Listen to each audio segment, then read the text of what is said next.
মিয়ানমারের বিরল খনিজ নিয়ে ভূ রাজনৈতিক জটিলতা দিন দিন আরও প্রকট হচ্ছে।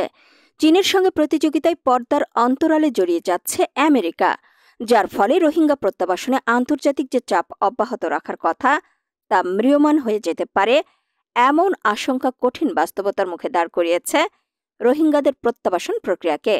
মিয়ানমার বিষয়ে যুক্তরাষ্ট্রের পররাষ্ট্রনীতিতে পরিবর্তনের আভাস সেই ইঙ্গিতই দিচ্ছে, যার প্রধান কেন্দ্রবিন্দুতে আছে রেয়ার আর্থ মিনারেল বা বিরল খনিজ সম্পদ। যুক্তরাষ্ট্র মূলত মিয়ানমারের খনিজ সম্পদকে চীনের একক নিয়ন্ত্রণ থেকে বের করে নিজস্ব সরবরাহ শৃঙ্খলে যুক্ত করার প্রচেষ্টায় ব্যস্ত।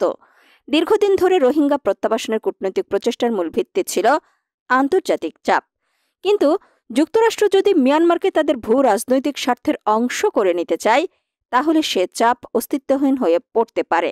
এক্ষেত্রে রোহিঙ্গা প্রত্যাবাসনের সম্ভাবনা শূন্যের কোটায় নেমে আসতে পারে। এটা বলা যেতে পারে রোহিঙ্গা ইস্যু যুক্তরাষ্ট্রের পররাষ্ট্রনীতিতে আর অগ্রাধিকার পাচ্ছে না।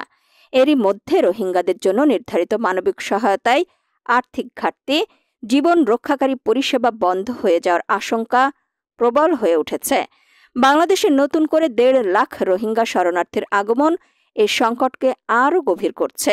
এ পরিস্থিতিতে মিয়ানমার জান্তার প্রতি মার্কিন নীতি নমনীয় হলে আন্তর্জাতিক মহলে তাদের বৈধতা প্রশ্নে যে অবস্থান বজায় ছিল তা ধীরে ধীরে ভেঙে পড়তে পারে। এর ফলে জান্তা সরকারের ওপর থেকে আন্তর্জাতিক চাপ হ্রাস পেলে রোহিঙ্গা প্রত্যাবাসনের সম্ভাবনা ক্ষীণ হয়ে যেতে পারে। সম্প্রতি মিয়ানমারের সামরিক জান্তা ঘনিষ্ঠ 4 ব্যক্তি ও প্রতিষ্ঠানের উপর নিষেধাজ্ঞা প্রত্যাহার করেছে যুক্তরাষ্ট্র। ট্রাম্পের অতিরিক্ত শুল্ক আরোপের চিঠির জবাবে মিয়ানমারের সেনাপ্রধান পাল্টা চিঠি পাঠিয়ে তার নেতৃত্বের প্রশংসা করার পর এমন ঘোষণা আসে। এটা ট্রাম্প প্রশাসনের সঙ্গে ঘনিষ্ঠ কূটনীতিরই দৃষ্টান্ত।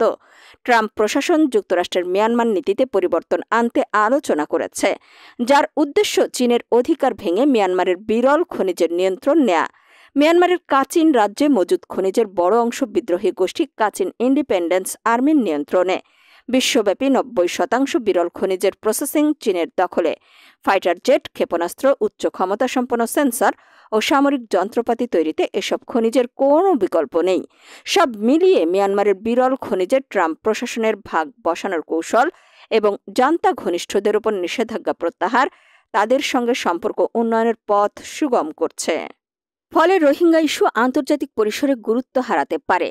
মিয়ানমারের সামরিক সরকার যদি আন্তর্জাতিক চাপ মুক্ত হয়, তবে রোহিঙ্গাদের নিরাপদ ও সম্মানজনক প্রত্যাবাসন এক প্রকার অসম্ভব হয়ে পড়বে। দীর্ঘদিন ধরেই বাংলাদেশ সরকারের কূটনৈতিক প্রচেষ্টার মূল ভিত্তি ছিল মিয়ানমারের রোহিঙ্গাদের মানবাধিকার লঙ্ঘনের বিষয় সামনে এনে আন্তর্জাতিক চাপ অব্যাহত রাখা। কিন্তু যুক্তরাষ্ট্র যদি মিয়ানমারকে ভূ রাজনৈতিক স্বার্থের অংশ করে নেয়, তাহলে রোহিঙ্গা জনগোষ্ঠীর নিরাপদ, মর্যাদাপূর্ণ ও স্বেচ্ছা প্রত্যাবাসনের সম্ভাবনা আরও ক্ষীণ হয়ে উঠবে। এমনকি চীনের সঙ্গে এবং কিছু নির্দিষ্ট ক্ষেত্রে মিয়ানমার সেনাবাহিনীর সঙ্গেও কৌশলগত সমঝোতা দরকার ছিল। কিন্তু সে পথে না গিয়ে শুধু আন্তর্জাতিক চাপের উপর নির্ভর করে সমস্যা সমাধানের চেষ্টা করা হয়েছে।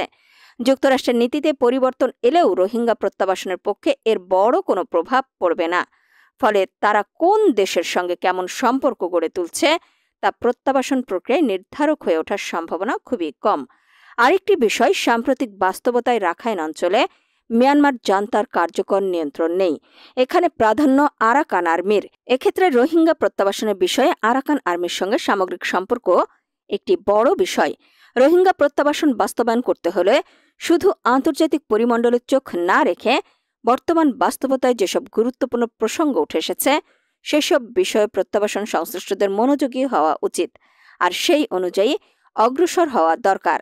তাহলেই রোহিঙ্গা প্রত্যাবাসন প্রক্রিয়া যেতে পারে আলোর পথে।